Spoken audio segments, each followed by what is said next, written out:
Medidas não convencionais. Usamos o metro para medir comprimento, a altura, a largura das coisas e a distância entre dois lugares. Vejamos alguns instrumentos usados para medir comprimento. Trena, usada para medir paredes e terrenos. Metro, usado pelos carpinteiros para medir as madeiras.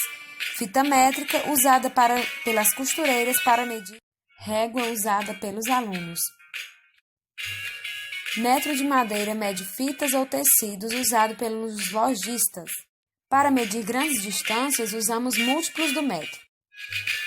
E as unidades de medidas menores que o metro são seus submúltiplos. Observe o quadro a seguir.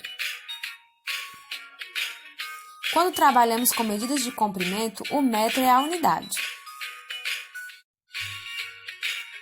Mas nem sempre foi assim. Vamos entender tudo isso com um pouco de história? Desde os tempos antigos, o homem sempre precisou das medidas e assim ele criou suas próprias unidades de medidas.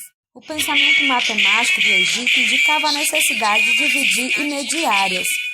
Portanto, o corpo era utilizado como medidas, como por exemplo a mão, os pés.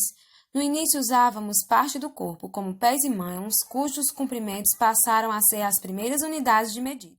Você quer saber sobre as desvantagens que levaram à instituição de uma medida única? Com o desenvolvimento do comércio, ficava cada vez mais difícil a troca de informações e as negociações.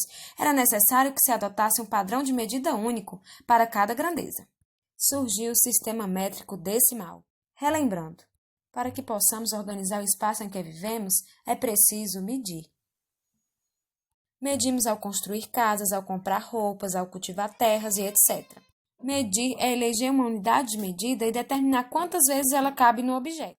Portanto, uma medida de resultado de comparação. Vamos fazer uma atividade com medidas não convencionais? Pensemos na seguinte situação.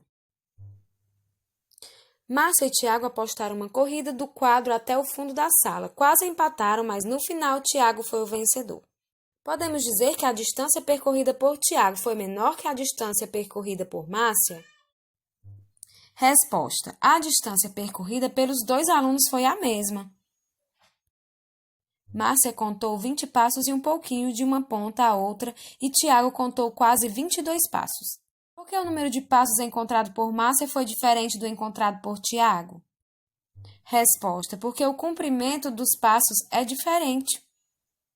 Esta atividade demonstra que a utilização de partes do corpo como unidade de medida favorece a reconstrução histórica do processo de medição pelo homem.